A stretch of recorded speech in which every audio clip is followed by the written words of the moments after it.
What's up, everybody? Welcome to Mongols. This is our Riverhounds and Riveters show where we're going to break down all of the news that's been happening over the past 2 weeks. I am Mike Sparks. Joining me, Steve Mattiace, Josh Brokaw, Justin Ashcraft.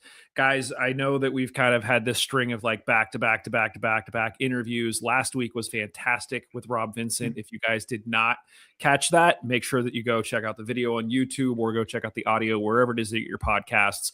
But because we want to spend so much time talking to Rob, we really just didn't talk about any of the other major news that's been happening. And so we figured we should take some time this week and really dig into some of those topics and just kind of share our thoughts. But first, Justin, how's life been, man? Life has been good. I am somewhat over this cold weather. It makes training for, the Pittsburgh half in a couple of months here very difficult. Did 8 miles on the treadmill yesterday, which is awful. But other than that, I'm doing great. It's been it's been a good year. I saw that the Pittsburgh Marathon apparently partnered with the Iceland Marathon, which I think is later in July or August. Are you going to go to Reykjavik and do that one? I don't think so. It'd be a good time. Josh, have you shoveled your car out of the snow yet? I have, and yeah, this snow is also making it very difficult for me to run. Not to ever do that, but that's what I'm going to blame. No, yeah, I've dug out. I've actually driven the car, and that's left the parking spot. And then we went to a fun little, I don't know what it was, like a Lord of the Rings dinner thing where they had like all the different like seconds and second breakfast and 11Zs and all that stuff. Our local coffee shop / diner did it, so we went to that on Saturday, which was a lot of fun. What was like the most exotic thing there that like you wouldn't typically have at like a breakfast table or brunch or dinner? I mean, it was very like, it kind of just felt like English breakfasts type stuff, and then English like lunch and dinner. So it was like bangers and mash, and then like a cottage pie looking thing, and they have lambus bread, which was kind of just a sweeter bread with some jam on the sides that you could put in there. And there was so many courses, I can't remember all of them, but yeah, it was just fun. Everyone, like, there's a lot of people dressed up there. Someone dressed up as Gimli had a fake axe, but it actually was Axe deodorant. So they just like put that onto a stick. So it was like, my axe. And I was like, that's funny. So yeah, it was just a lot of goofy fun. The theory behind lambus bread has always intrigued me. Like, can you actually make something like that is, you take one little bite of it and it sustains you for a long time? When Tolkien wrote it, he was actually talking about like, oh, this is like hardtack. It's almost like, because it's like a military, like, no taste, just a piece of bread that it has a whole bunch of calories. Yeah. That's fun though. I always enjoy stuff like that. Steve, has Rory been braving the snow, or do you still have to push him outside? No, he got to play with his friend Millie the other day. He just gets so distracted by chewing on icicles that then he's like, no, stay away from my icicles. So so it's like I have to like chase him out into the yard to play with her. So yeah, no, it's I've been trying to get him out as much as I can, but it's just, yeah, the cold. I'm not walking, so I'll take the excuse too. But guys, like, I'm glad we all got the dress code memo. Yeah, dress like a funeral every week. That's what we do. Not anymore. Listen, I heard that tonight that they're going to be interrupting a Bad Bunny concert with some football. So that's why I'm dressing like this. I feel bad about it. So appreciate you guys joining me to talk soccer prior to that. Let's get into the news a little bit, guys. So lots of different things going on. We're just going to kind of run through them, and I'm interested in your thoughts. One of the most recent things that we got word about a few weeks ago, and then we got an update. The update to me was I was laughing out loud. The Hounds are going to kick off the Open Cup with a matchup against Steel City FC, which I think we were all really kind of anticipating and hoping for and expecting, and especially after the Riveters played Steel City last year and we saw what a blast that was. We knew that this would be a lot of fun. The game was initially scheduled to be played at Duquesne University. but because of the high demand of tickets, they moved it to Highmark. So it's going to be on Tuesday, March 17th at 7 p.m. It will be the first competitive match at Highmark Stadium since we won the Eastern Conference. We'll have kicked off our season by then, but that'll technically be our first, quote, home game. And it will also be the first Open Cup match between two Pittsburgh teams in 69 years, which is kind of nuts, but also super exciting. As Liz said, it is also St. Patrick's Day, so it's just going to be a cornucopia of good times. Josh, your thoughts about Steel City at Highmark on St. Patty's Day? Yeah, I think it's really cool. I'm looking forward to it. At the same time, so them moving it, I guess my understanding is they might have moved it because really just staffing. Like Steel City put in a bid to host. They were thinking they were going to get some random other, team like them at their level. And then they drew us. And they're like, well, now we don't want to host because now people are actually going to show up and it's going to be a lot more of a hassle. Like before there's oh yeah, home, field advantage. It's not even at their home field. Technically it's not where they normally play games, but it's still they don't have to travel. So still don't have to travel. I kind of get it. But it does suck because now it feels weird. It's like our home opener isn't really the season opener and it's not league. I don't know. It's very confusing now, especially with the Steel Army. We do All Hounds Eve. We're still going to do All Hounds Eve for the first home opener of the season, but now we have a game before that is also a lot of people are going to show up to. So it's just weird. Well, yeah, I mean, that's going to be some of our first view of the actual team. We have no idea how they're going to field the team. Are we going to see starters that we're going to be seeing, or is Rob going to rest people?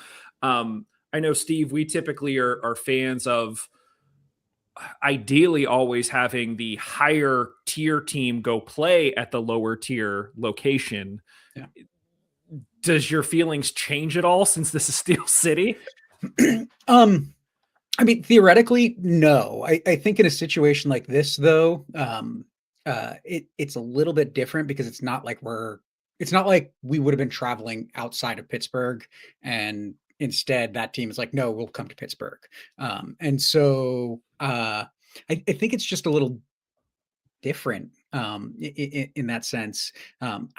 I don't have a strong reaction overall one way or the other to the game moving, but I do agree with Josh in terms of it's kind of weird that this is the first game at Highmark for the season, and just been looking forward to All Hounds Eve, first game of the season in the league, and to then have this pop up is just it's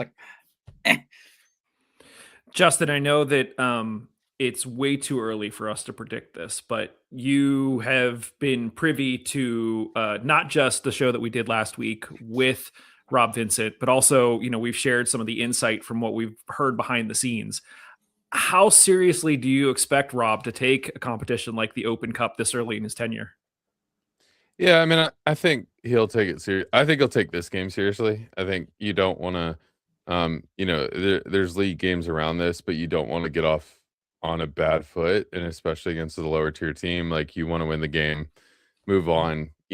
I could see a situation where, if we're playing an MLS team middle of the season, and how seriously does that game get taken? And I'm fine with that in general. I think, but this game, I think you want to win. And I think, even for the Riveters and having to come back and play Steel City later this season, and I would imagine, the Hounds 2 team is also going to play them. You want to just get the season started off right, and you want to get all those matches started off right. And as the first team, you've got the chance to do that. And so just go ahead and do it, And so I would expect a pretty competitive team. I don't think he's going to go, 8 backups and 3 starters. I think it'll be much more balanced, or even starter heavy. Yeah. Kevin-HJ2MB in the chat said, what kind of crowd do you think Steel City FC will bring? Any chance of a 50-50-ish crowd and full stadium? Look, this is going to be, like we said, our first opportunity to see the Hounds in a competitive match under Rob Vincent. We're going to be seeing guys like Deepa coming back. I think that, the weather almost always plays a factor in this is going to be March 7th. So, but in the past, we've had sellout home openers regardless, and then it might kind of like taper off. So I could see a 90 to 95% full Highmark Stadium. Josh is shaking his head. You don't think so? I don't think so. I think this doesn't draw the casuals, even though it is a, Pittsburgh versus Pittsburgh type situation. One, that's not a normal thing for, pro sports in this area. So that's not really drawing people as much here. I think it's just a team that people haven't heard of. And if they do know anything about it, they know it's a team that's, multiple leagues below us. So I see people not taking this game seriously. Also the cold weather. And also I think where you're going to get the most attendance here is going to be like the sickos, the hardcore fans, but it's also going to be like basically academy.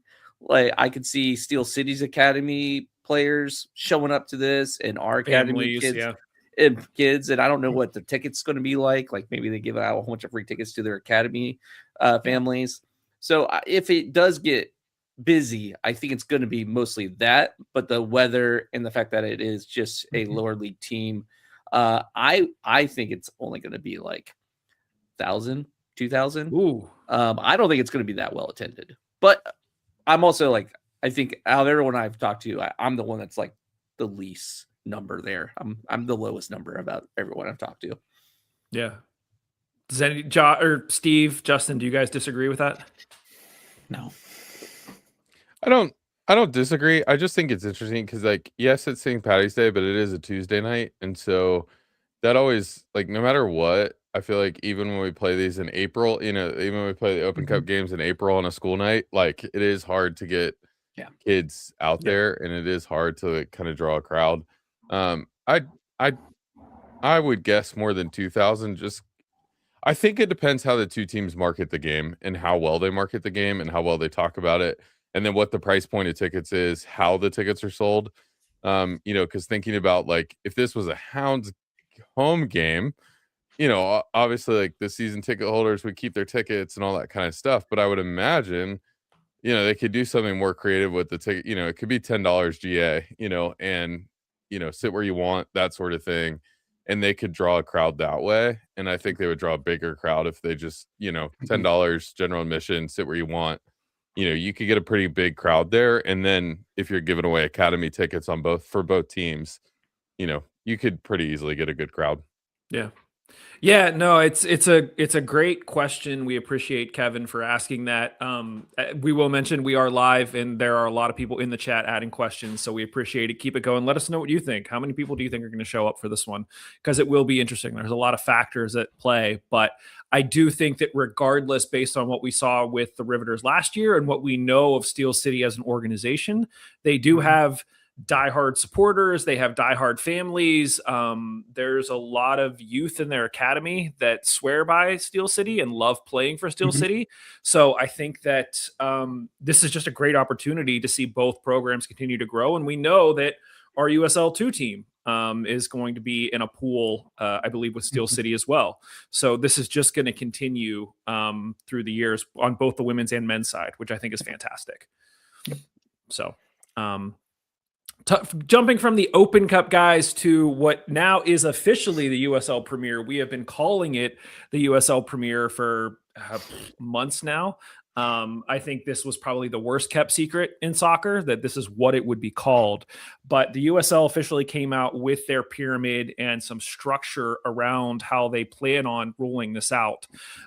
Essentially, the way that this is going to work, for those who don't know, the USL has announced that they are going to release a new division, a Division 1 league that they're calling USL Premier, that will basically be at the same level as the MLS. It will be the top tier in US soccer. The USL Championship, which the Hounds are currently in, will still remain. That will be a Division 2 league, and then you will also have USL League 1 as Division 3, as well as League 2, which will primarily be a developmental league. But the general idea is that by having Divisions 1, 2, and 3, They will implement some form of promotion and relegation, just like in Europe. So if you are some of the bottom teams in any of the divisions, you would move down a division. Whereas if you're the top teams in any of the divisions, you would move up a division. We got some additional guidelines for how they're going to do this. It sounds like the USL Premier, so that top one, is going to be one nationwide table with 20 clubs, and it's officially slated to start in 2028. Now, the plan is that they will start with roughly 12 to 14 teams and then eventually expand to 20 clubs.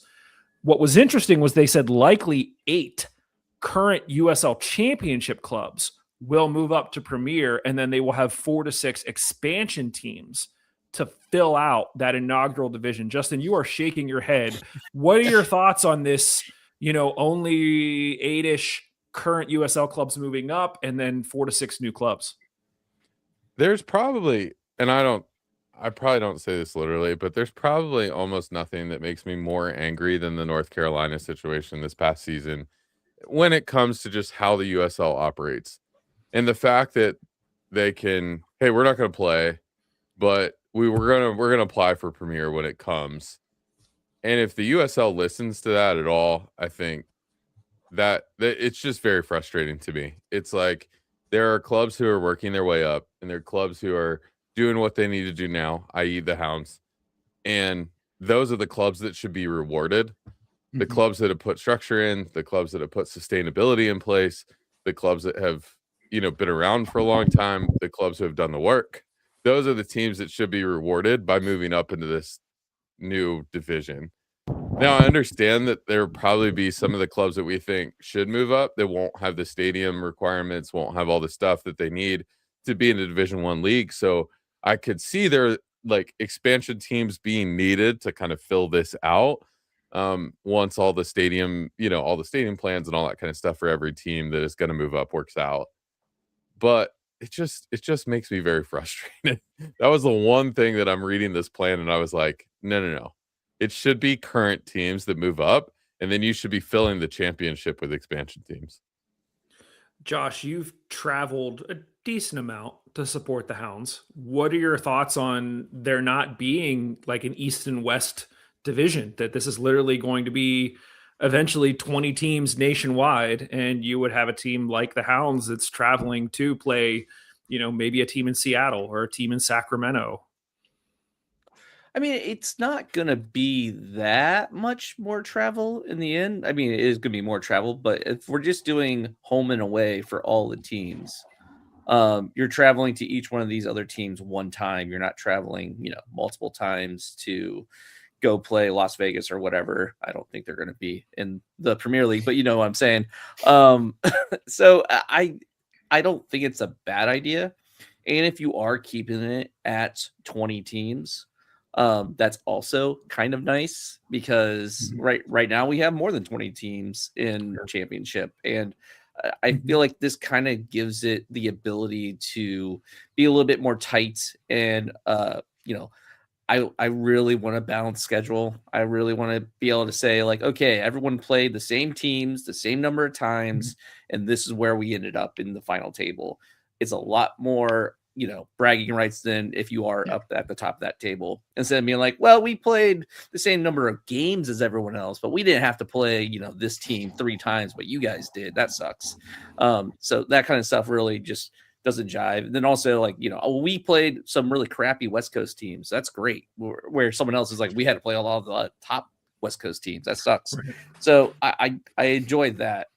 But the whole structure of this whole thing, I'm really wondering, they're kind of saying a lot that they're not competing with MLS as far as how much they're going to be spending and how big the league's going to be. I don't know how that works with saying you're a Division I team or a Division I league, but we're not to the parity of a Division I, organization that's also in the same states. And at that point, what do these divisions really mean? I mean, if you're both called the same division, I get why they're doing it, and I get why it kind of makes sense. Like, I could have seen this being we're both Division II championship and premier, but we're Division II bottom half, Division II upper half, and they split it that way. That's what it feels like this is going to be anyway.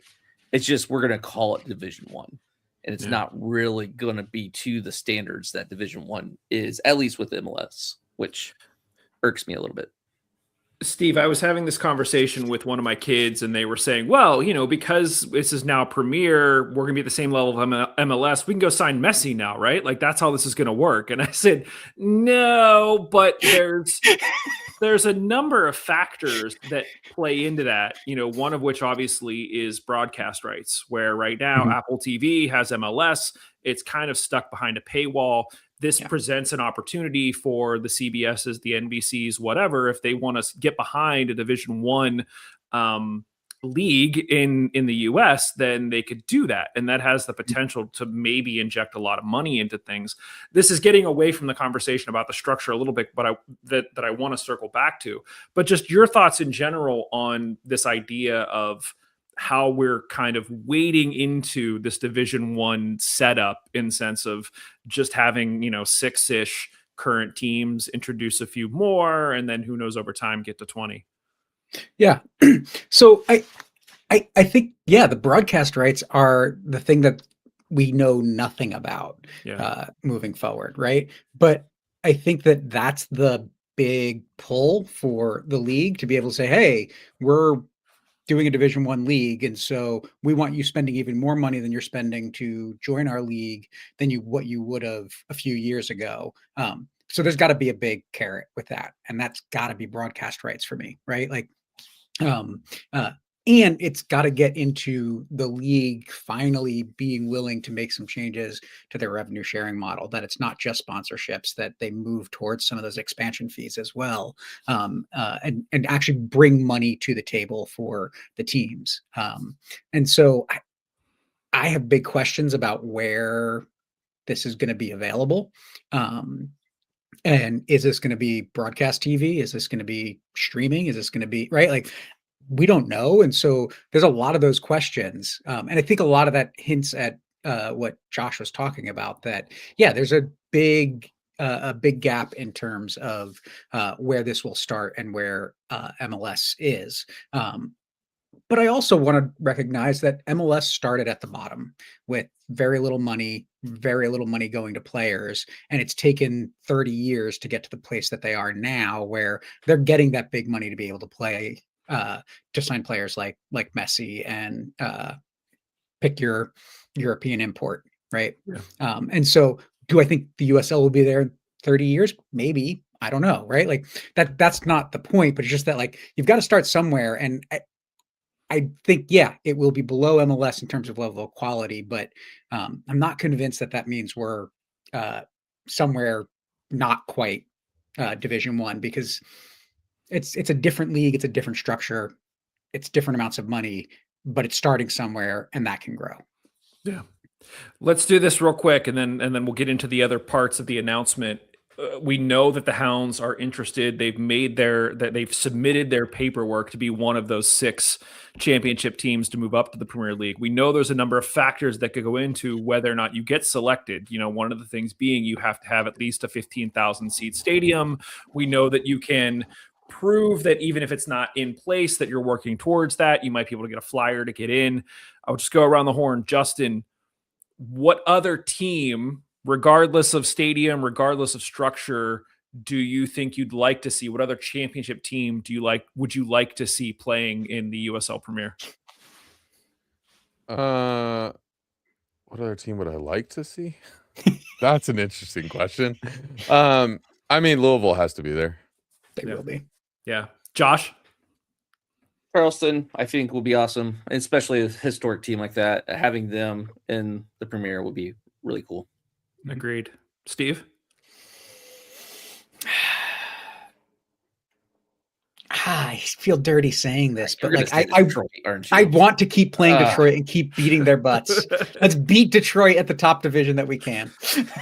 They're going to be there anyway. Like, they've got the plans in place, like, right? Like, the plans, I think that's the problem with the question is, it's like, well, like, the 8 teams are kind of pretty obvious at this stage of who they most likely will be. Or at least most of them are, because those are the teams that are actively talking about stadium expansion and working towards that. So I don't know. If it's not one of those teams, then yeah, like give me, I don't know, give me a team in the middle of the country that doesn't exist yet, that has a metro area that is big enough, but like is a new team, and that gets some excitement for the league, that it's like, yeah, the USL is here in this place, right? Like I don't think it's big enough, but like I know that like Little Rock, Arkansas is in the process of a League One team, right? That's going to be awesome for a region like that. Yeah. So I want to see those types of things either at the Premier or throughout the pyramid. And I think it just opens those doors more. So that's what excites me the most. Yeah, I think that'll be the other thing that's going to be really interesting is where are these expansion teams going to come from? Are they going to be in locations that currently don't have anything? No League One, no championship team?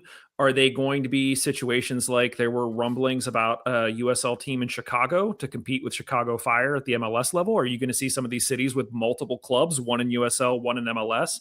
So it will be interesting over the next few years to see how this all shakes out. I'm assuming that if there are going to be these expansion clubs, we're going to start hearing about them soon, because they're going to have to start to put systems in place to support a club by 2028, which is not that far away. So a lot to still come from that. And to that point, Mike, go ahead. Like we've already got now a USL team in Brooklyn, which has two MLS teams, right? Like that's exciting. Yeah.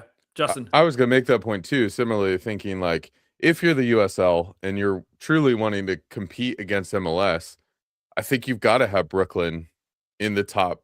Like, Brooklyn's got to be a team that's up there in the top division. The other thing I was thinking about was, like, it's pretty easy for us on this podcast to show our East Coast bias. Yeah. And I think I could probably pretty quickly pull 8 teams from the East that I would think, oh yeah, they're definitely in. But then you're excluding Phoenix, Sacramento, New Mexico. Yeah. Like, and it's like really easy to think through those teams too, that you're like, oh, those are 3 that you would almost definitely want in this top division as well. And so then who do you start taking out? And that's where you're starting to make tough decisions about, is Charleston actually in there? Is Tampa actually in there? Is, you know, these teams that you think from the East, you're like, oh yeah, they definitely should be in. But I don't know that, like, if I'm the USL HQ, do I want Detroit in there? If I've got the choice to have Sacramento, like if I'm choosing between Sacramento and Detroit, I'm probably taking Sacramento. So I don't know. It's an interesting It's also thought. going to be weird though, because like the championship's not going away. So like, what do you leave in the championship to be an attractive product still? And this is also pro rel. So like, even if you do leave some of these bigger teams in the championship, ideally they're coming back up, and then the team that you just put up there is going to come down into the championship. So it's like it's a weird situation, because I do think it's the nature of the beast that all these are going to be business decisions, not act like how good they are as a team. And that's also kind of weird, because if you have pro rel, that's going to shake out eventually. So like you can set some, you know, how you want the league to look, but then reality is in a couple years, it's going to look a lot different, just in the nature of the system. I mean, to Steve's point, I think some of this is going to be TV markets, right? They're going to look at which TV markets are going to be big enough that you can go out and get a deal done that's going to bring you the most money. And who knows where that's going to leave you a year later if some of those bigger markets fall down to the championship and you are replaced with a smaller market team that doesn't, you know, have as many viewers. So it is going to be interesting.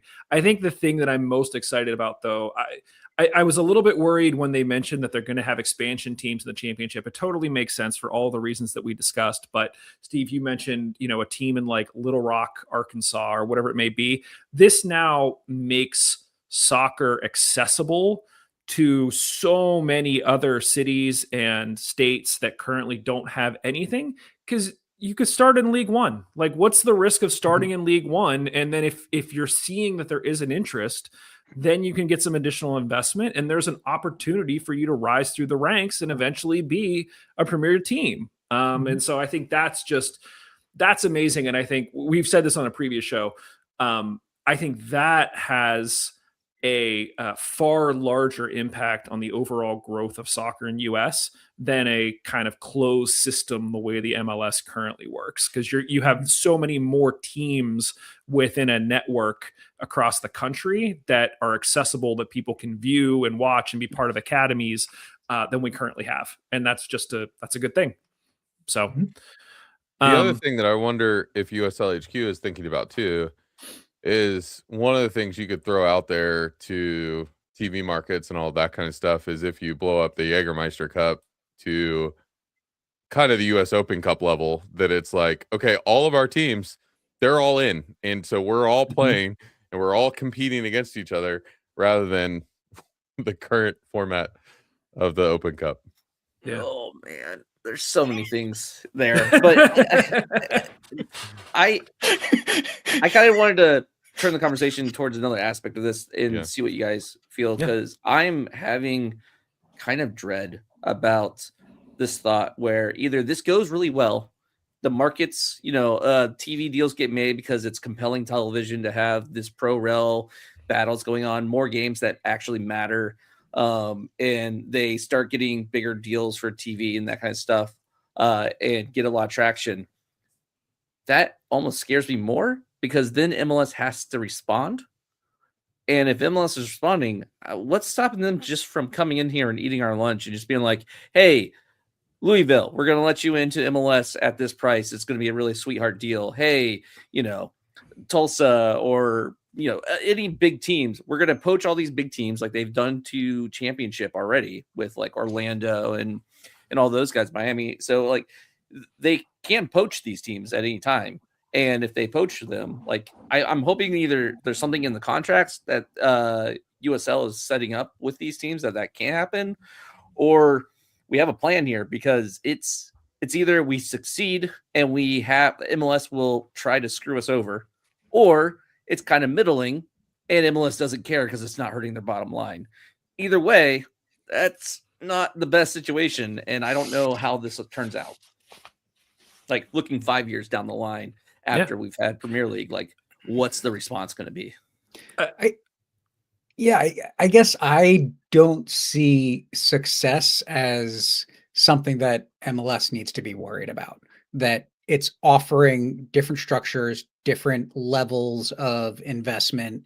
I think the big thing for the USL is you've got to start re-examining how the league interacts with the teams, but also like you turn it into something that this is the people's league, right? Like this isn't the wealthy league, but it's the people's league. This is the league where kids see themselves in academies being able to have a real shot of working through a system, to go play for an academy, play for USL2 team, and then potentially play in League One Championship or Premier League at some point. I think that makes a bigger difference than kind of what you're talking about, Josh, because I think you're right that the money is so different that these are not the same level, and they won't be.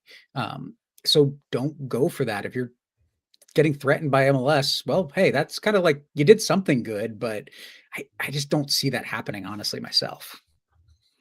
We've had a similar conversation to this on a previous episode. I do think that MLS will respond in some form. At this point in time, their response seems to be they're going to switch to a fall to spring schedule to sort of match up with the European schedule that way, whereas the USL is more inclined, at least at this point, to focus more on the pro rel side of things rather than switch to that fall to spring schedule, which we've talked about. I'd prefer that we play over the summer as opposed to fall spring.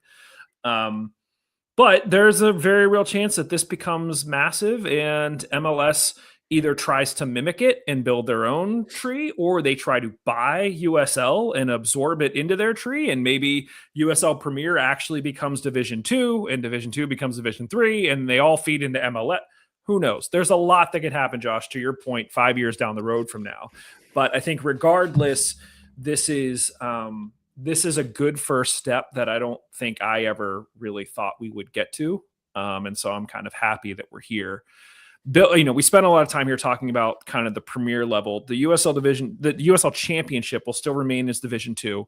But it's going to be 20 teams nationwide.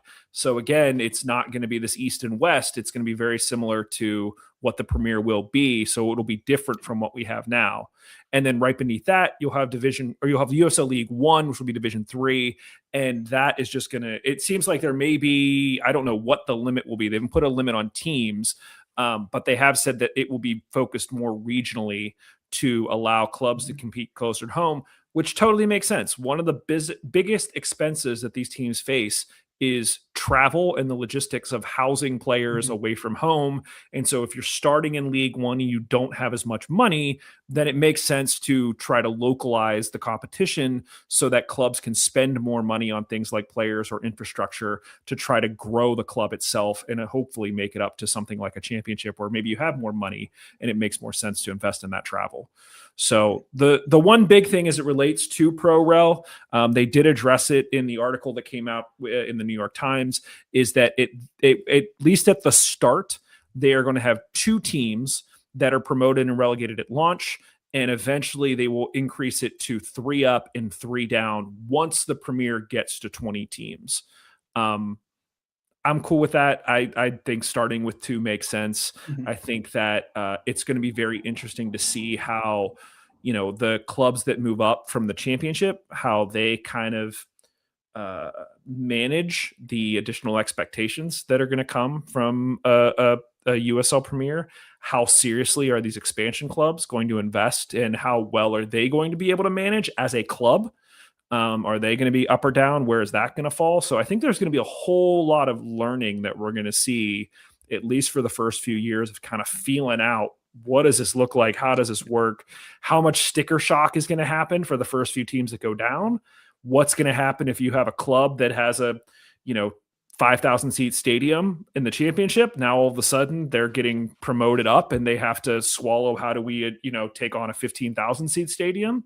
So lots of things to still kind of work out, but exciting nonetheless. And I'm glad that we have a little bit more clarity into it.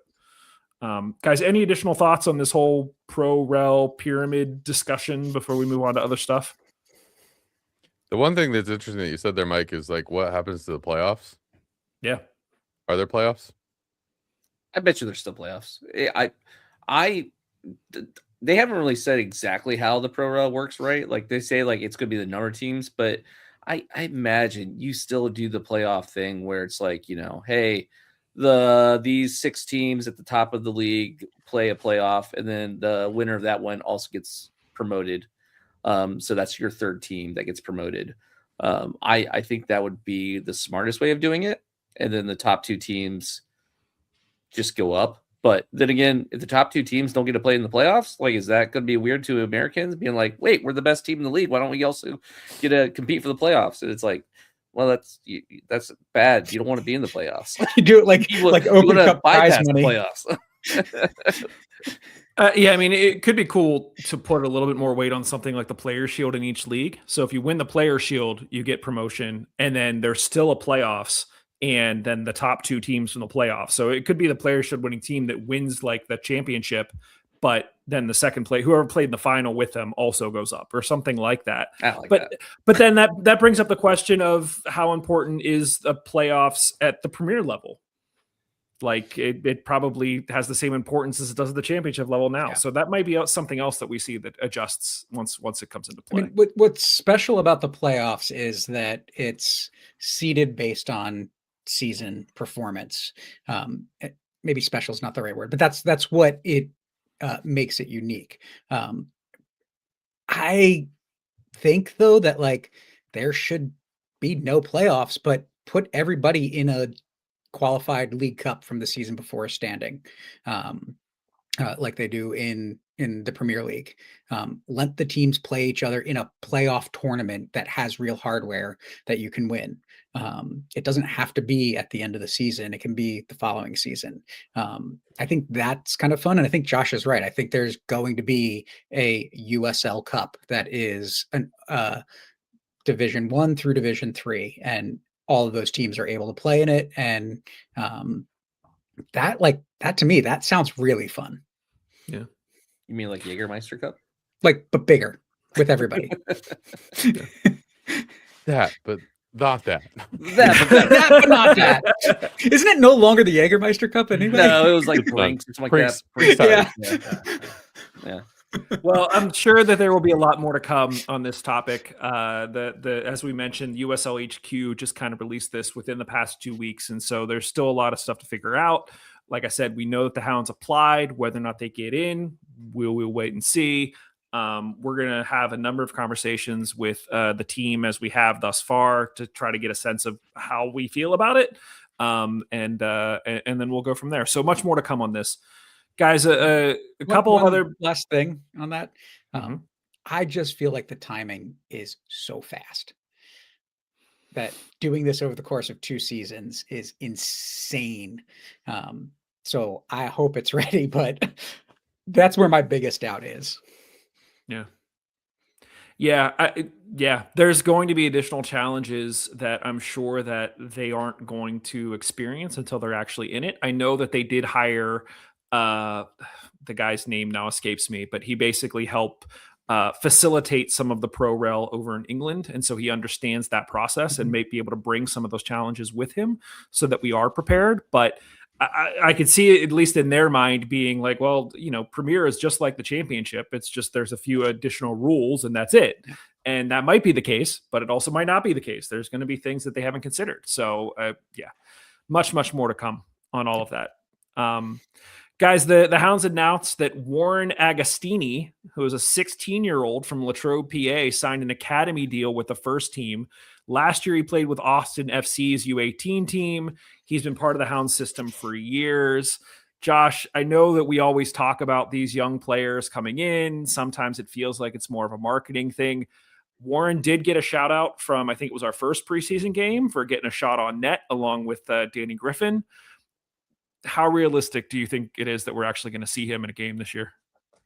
That first Open Cup game against Steel City FC? I think that's where we're going to see him. And that might be the only time we see him. I don't know for sure. But my understanding is this academy player, like the spot, I mean, the big get for this player is the opportunity to practice with the first team consistently and be a part of that squad and like be a part of that pro atmosphere and get those reps in and that just knowledge in. So even if this kid doesn't really play that much, I feel like this is a huge gift for them. And I do like that the league is still doing this. I was a little bit worried about where this whole academy signing would go once we had a 2-team. And like if that was like relegated to that from now on. But the fact that we still have academy spots and signing those players means something, and the league is still looking at that as important. I like a lot. I like it as well. Just putting myself in the shoes of the kid, right? He's 16 years old. My guess is that he's going to spend a decent amount of time with the USL2 team, and that's going to have a number of college players on it. So it's a great experience for him, but how much crap is he going to catch from these other players who aren't getting deals, professional deals signed with the Hounds, when really he's probably playing just as many minutes as they are.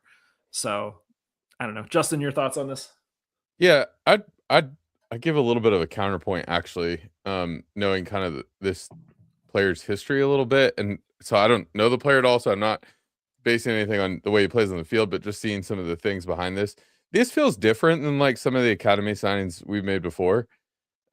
This feels a little bit more like, hey, this guy went and played with Austin FC, and the Hounds said, no, we want you still. Like, we want you here, and we want you to play. And I think about some of the players that like Louisville and other teams who have used this a lot more, where some of those guys like the Winder brothers in Louisville, both of them, I think, or at least one of them came through an academy signing and then a first team contract, and then, and now are being sold on to other teams.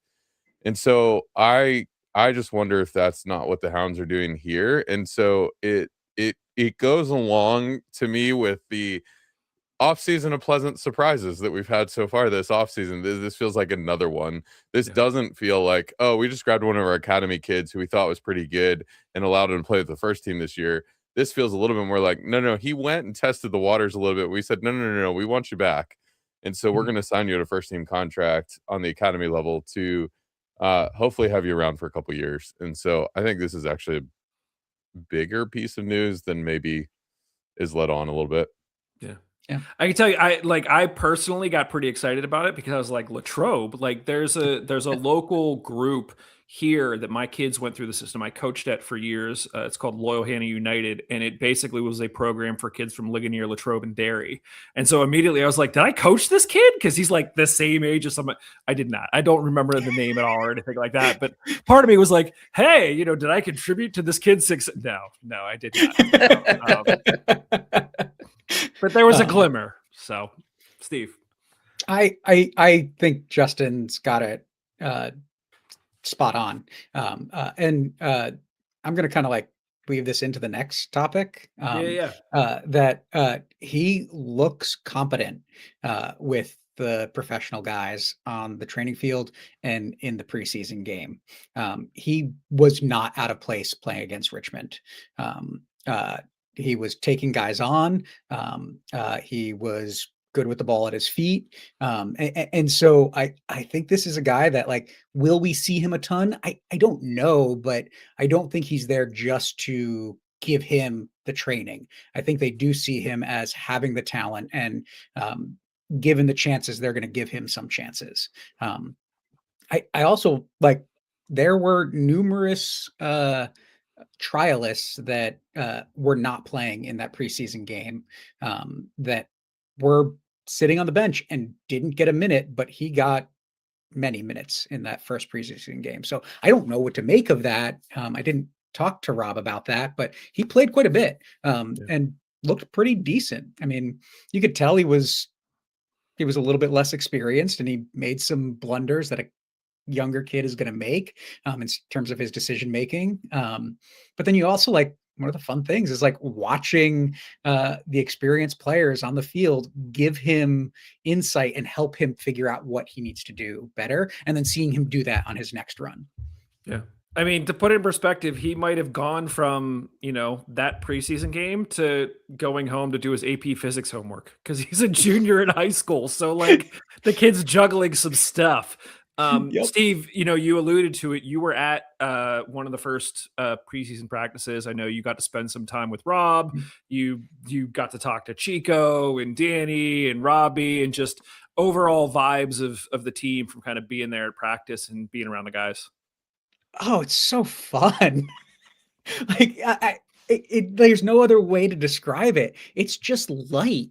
Like, yeah, they're working hard. But the things that we've heard Bushy and Adam and Rob talk about were fully evident that they are working together as a team, and working to build something as a group. And I think one of the things that was most fun to watch was, I've been to practices numerous times in the past, and in the past, I've never seen a goalkeeper be on his own working with keepers on specific things throughout the entire practice. I've seen it at times, but I mean, Bushy was there with the keepers and working on distribution and working on being able to think about how to identify which way the ball was going to go before it even came into you, right? Like some things that I think Bob would have wanted to be overseeing as well. And so two things with that, right? Like, just like a difference in that, but also, like, it means that there's attention that the keepers are getting that they've never had before, that they're getting a full training as keepers, not as a part of the field players. And so I really like that. Watching the coaches work with the players, joke around with them, and whatnot, and watching the players joke around with each other is not something I've ever seen before. So a lot of quality in the players that we've signed, and some of the trialists look like they've got a good shot. My personal take is it's anybody's roster spot to take in what's remaining. I don't think there's many players that are just there to fill out the numbers for right now. I think they are all being seriously considered, and they've got to win the spot because nobody else is going to lose the spot. Yeah. There's every off season, we always talk about the players that have signed. We always try to theorize it. And I think over the past, good Lord, this is our 11th season doing this. We always, there always is an obsession with looking at specific players and trying to guess how much of an impact they're going to make. And it always seems to be a fool's errand, right? We always look at one player thinking they're going to be a big contribution, and then you don't hear about them after week 2 or 3. But there always seems to be one or two little trends that if you really pay attention to what the coaches are saying, you can kind of pick up on. And I think I told you guys, Bushy DM'd us a video of the keepers working on distribution, like fast distribution. So I'm really interested to see. He alluded to the fact that, maybe playing out the back a little bit. Rob mentioned it a little bit. Rob was more focused on like the offensive side of things, like saying we're going to be defensively sound, but focusing on the offense. The keepers playing out the back is going to be something maybe to keep an eye on. And there's one other trend that I'll talk about here in a few minutes that I'm also keeping my eye on.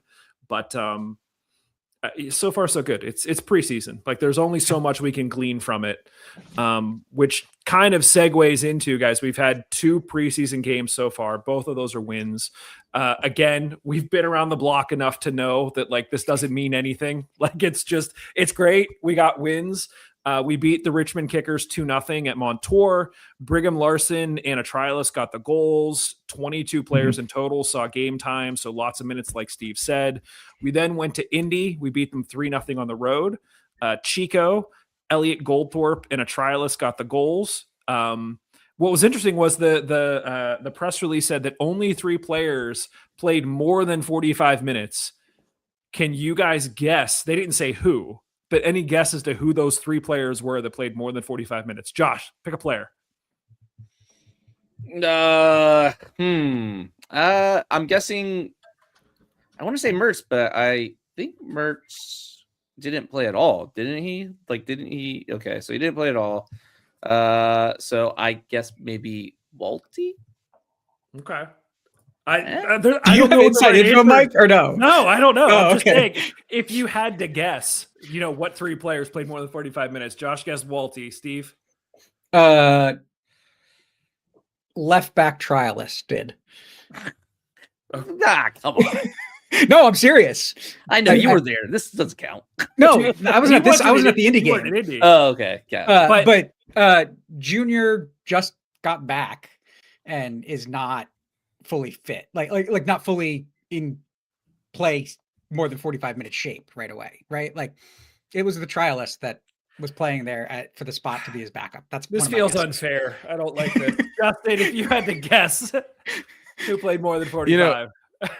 Right now, if I had to guess, I could see Chico just being like, I'm playing today. Like, Rob, leave me alone. I just want to play.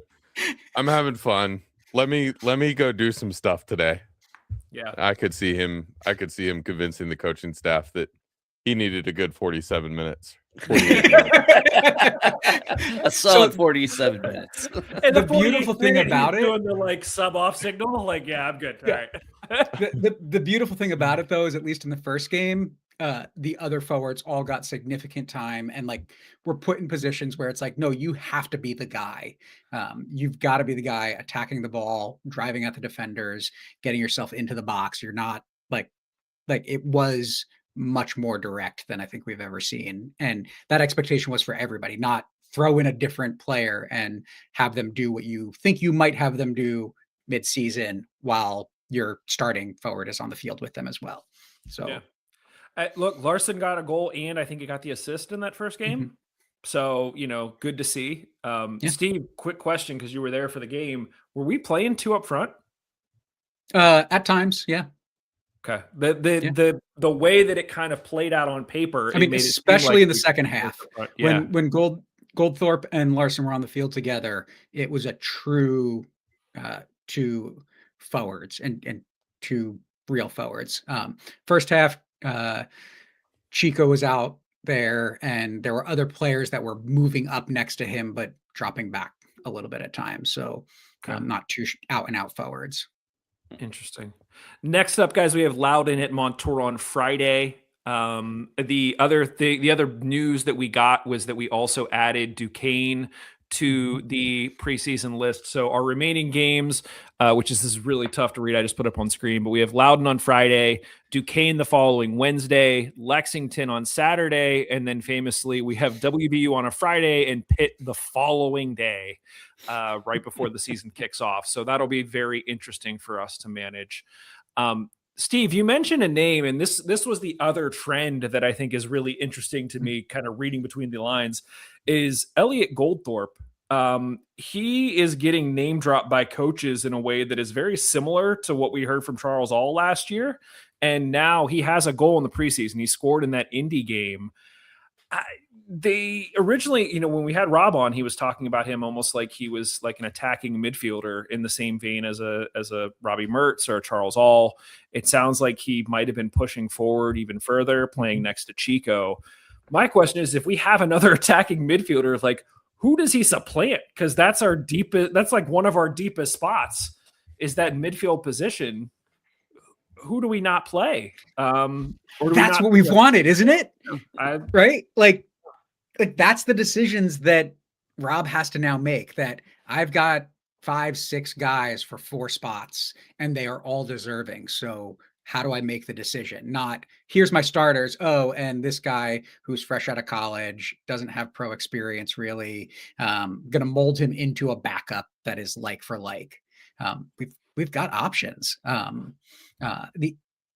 And I think like you're asking that question, but it's like he can play as a forward, he can play as a midfielder, but you've also got Chico, Brigham, and Trevor Amon vying for minutes as a forward as well, right? Like so, there is a lot in that midfield and forward line that I think we're going to see times where it's like you're going to expect to see somebody, but there's real depth and there's real competition for minutes. It'll be really interesting to see if, in the past, we've kind of been able to pencil in a starting 11 for pretty much any game, but Rob might be positioning himself to make decisions based on situation where, I asked him point blank. I was like, are we playing a back 4 or a back 3? And he was like, well, it's going to be a back 3, but we'll have the option to go to a back 4. Mm-hmm. Like you could see certain games where we go to a back 4 with like 2 definitive holding midfielders and then like an attacking group, or you could see a case where we go with a back 3 and you have 1 holding midfielder and you have more guys pushed up in front of them. So and to be like really direct about that aspect of it, that it was a true back 3 in the Richmond game, not a Bob Lilly flexible back 5 where there's always a wing back that's responsible for being back while the other one goes forward. It was 3 at the back with both wing backs pushed further forward. Interesting. Liz just gave us the 1-minute warning to Bad Bunny. So guys, the last question I'll put out here, then we could all, go watch the concert that has football around it. We did receive confirmation that the hoops, this was a rumor, that the hoops on the kit will not be back this year. We have been told that we will still really like both the home and away. And the rumor is that the third kit is wild and potentially will maybe worn once. So the question to you guys is, if the hoops aren't back, but we think it's something that we're really going to like, Justin, what is your prediction? What do you think the home kit looks like this year? Black and gold. Oh, come on. Nailed it. I think it's going to be gold and black. He's right. I think it's going to be gold and black personally. So sure. Whatever you want to go with there. I don't have a big preference. I don't actually have a big strong preference. And so I don't actually particularly care. Josh, give me a bold prediction that isn't black and gold. What do you think? I think it's going to have, I think this is kind of cheating because I don't think it's going to be stripes or hoops, but I do think there's going to be a lot of stuff going on the jersey. I don't have any insider information or anything like that, but I feel like this group, this front office, the designs, they don't go plain. Like I'm not expecting to see just like, this is a gold, yellow looking jersey and that's it. I think it's going to be a lot. Even though it's our first kit, I think it's still going to be a lot. Steve? I don't know. You know what I want though? I want that third kit to be 4th of July kit, and I want it to be a Hawaiian print star for winning the championship. Give me that for that third kit. Has to be camo or something like ugly. Yeah. Yeah, let's not do that. Listen, our buddy Hawaiian Peter print for 4th of July. Come on. Let's our, go, our buddy, Hounds. our buddy Peter put out his predictions for both the Hounds and the Riveters. You can find that over on Instagram. The keeper kit for the Riveters was an Andy Warhol themed like floral design, and I thought that looked insane. Like that would be great. The other confirmation that we got for those of you who are looking for a long sleeve option, there will not be a long sleeve option this year, but maybe when we go to the premiere that we might get a long sleeve there as well. So I'm expecting either some kind of potential throwback, or we've seen them use the kind of checkered pattern in the past. It's in the logo. I could see us doing some kind of checker or something, but we have been promised that we will like it. So we are going to hold whoever told us that to that promise. Yeah. Nice. One other thing of note, and then we'll get out of here so everyone can go watch Bad Buddy. We did have conversations about having potentially more regular conversations with Rob Vincent, where we kind of touch base once a month or once every 2 months and just kind of talk about how things are going. So if you do have questions for Rob, if you're curious about how things are going in the background, clearly, if you go listen to the last episode, he is very candid about everything that happens.